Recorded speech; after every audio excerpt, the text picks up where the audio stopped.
Anong napansin niyo sa unang larawan? Sa pangalawang larawan at pangatlong larawan.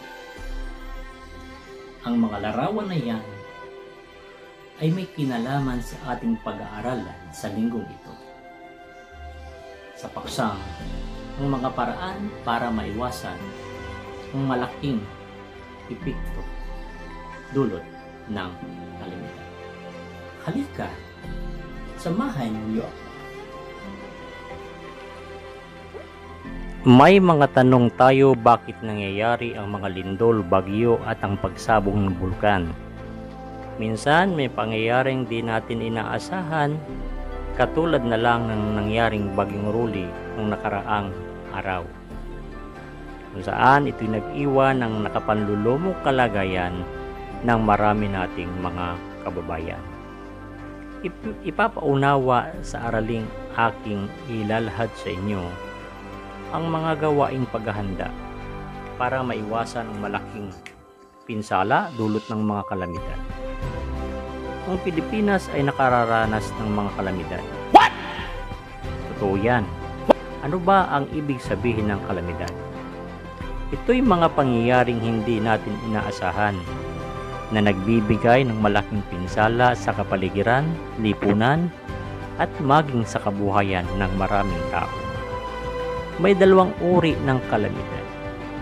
Ito yung tinatawag na natural at ang pangalawa ay likhang tao o tao ang may gawa, bunga ng kapabayaan nito. Paano maiiwasan ang kalamidad at epekto nito sa buhay ng tao? Alam mo bang ang Pilipinas ay malapit sa sentro ng bagyo sa karagatang Pasipiko? Dahilan nito kung bakit ay nakararanas ng hindi bababa sa 20 kada taon na bilang ng mga bagyo at kadalasan ay bumibilang ng 5 malalakas na bilang ng bagyo bawat taon. Ang bagyo ay isang malakas na unos.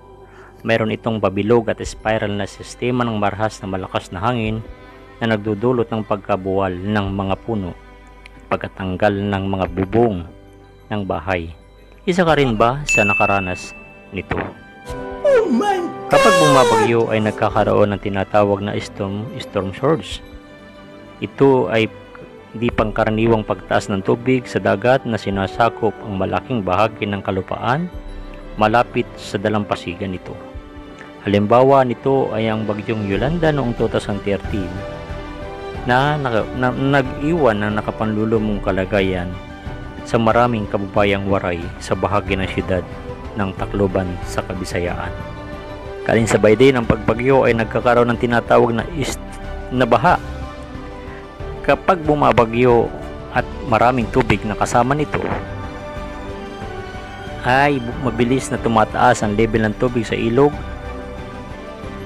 Gayon din, ang mga katubigan galing sa mga kabundukan ay mabilis na bumababa sa kapatagan dahilan ng mabilisang pag-apaw ng tubig sa ilog at dahilan din ng pagkakaroon ng malaking baha.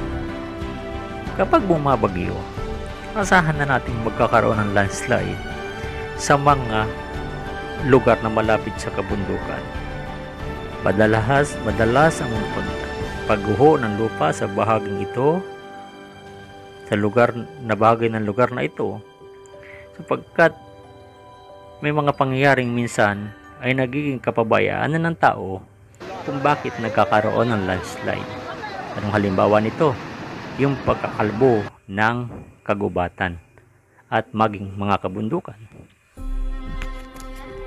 Ang lindol ay sanhi ng mabilis na paglabas ng enerhiya na nanggagaling sa ilalim ng lupa.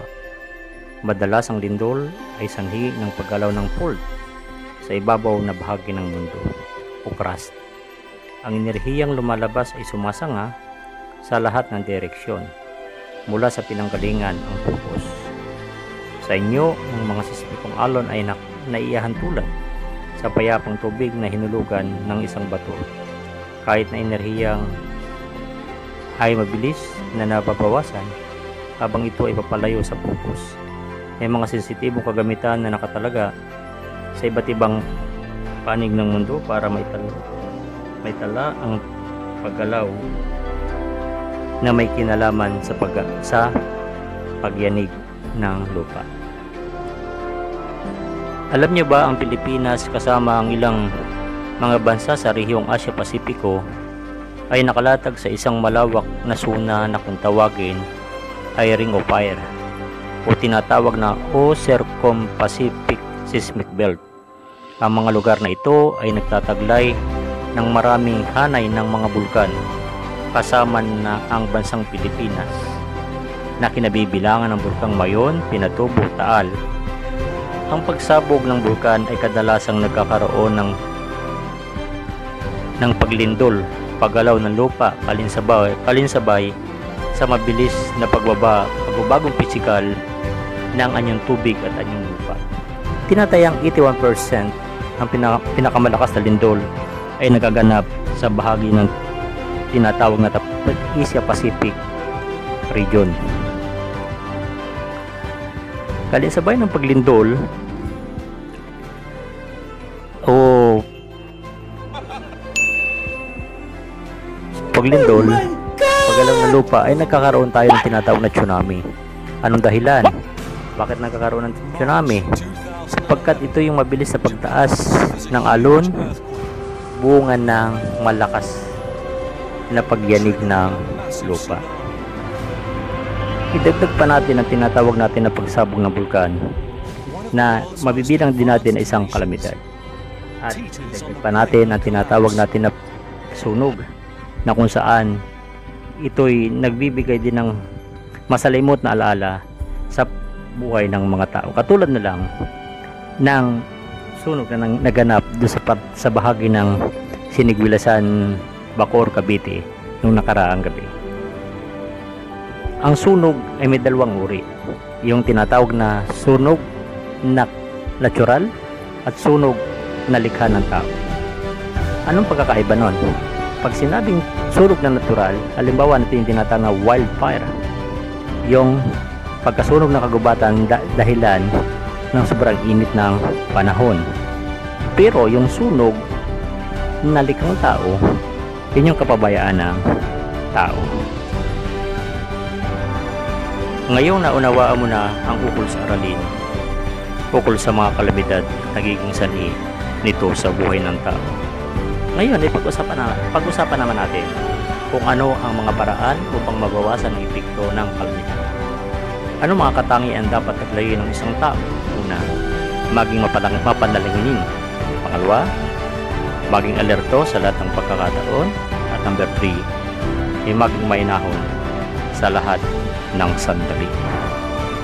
Mga gawaing pangkaligtasan upang mabawasan ang epekto ng kalamidad. Una, manood ng balita sa telebisyon at makinig ng radyo. Number 2, ihanda ang mga gamitan para sa paglikas. Number 3, alamin ang evacuation center sa inyong lugar. At number 4, maghanda ng emergency kit. At gayon din ang mahalagang dokumento. Ano naman ang mga gawaing pangkaligtasan habang lumilindol? Gawin ang tinatawag na duck covering hold. Kung nasa loob ng isang matibay na bahay o gusali, manatili sa loob, maging mainahon. Kung kakayanin, buksan ng mabilis ang pintuan, magtago sa ilalim ng matibay na misa at humawak sa paanan nito. Kung walang misa, takpan ng mga kamay ang ulo at batok. Lumayo sa bintana at pintong babasagin, istante, cabinet at iba pang mabibigat na mga bagay. Mag-ingat na maaaring bumagsak ng mga bagay at maging alerto at mapagmasid sa kapaligiran. Kung nasa labas, pumunta sa isang ligtas na lugar. Lumayo sa mga puno, poste ng kuryente, pader at iba pang istruktura na maaaring bumagsak o matumba. Lumayo sa gilid at dalisdis ng mga bundok na maaaring gumuho. Kung nasa tabing dagat at makaramdam ka ng malalakas na lindol, mabilis na lumikas sa mas mataas na lugar. Matapos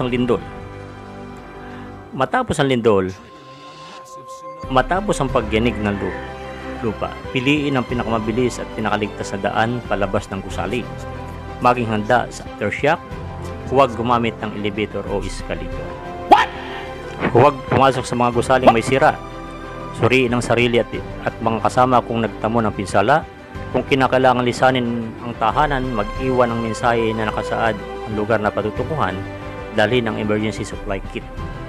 Patuloy na makinig sa mga anunsyo at babala gamit ang radyo o baterya. Maaring magkaroon ng tsunami.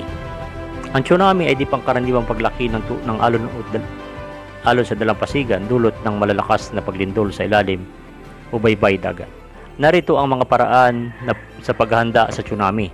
Ihanda ang emergency kit at ilagay sa lugar na madaling makita. Maging pamilyar sa inyong lugar, alamin ang taas ng inyong lugar mula sa level ng dagat at ang layo nito mula sa baybayin. Maging handa sa anumang babala o sinyalis ng tsunami, gaya ng mabilis na pagtaas ng level ng tubig dagat. Kapag nagkaroon ng isang paglindol at ikaw ay nasa baybayin dagat, buksan ang inyong radyo at alamin kung mayroong babala para sa tsunami. Alamin ang protokol ng paglikas at babala ng mga taga-barangay at bayan. At ngayong naunawaan mo na ang ukol sa mga gawaing pangkaligtasan o pangmabawasan ng epekto ng kalamidad, ay magpasalamat tayo sa taga-DRRMC, sa mga taga-PhilBox, Pag-asa at DOST. At huwag din nating kalimutang pasalamatan ang mga opisyalis ng barangay na malapit sa inyong lugar at ang mga opisyalis ng bayan na nakakasakop sa inyong lugar. Tandaan sa lahat ng kakaligtasan, una, humingi ng gabay at panalangin sa may kapal. Tandaan, may kasabihan tayo, ang batang alerto at laging aktibo ay ligtas sa lahat ng dilubyo. God bless sa inyong lahat. Happy learning to all.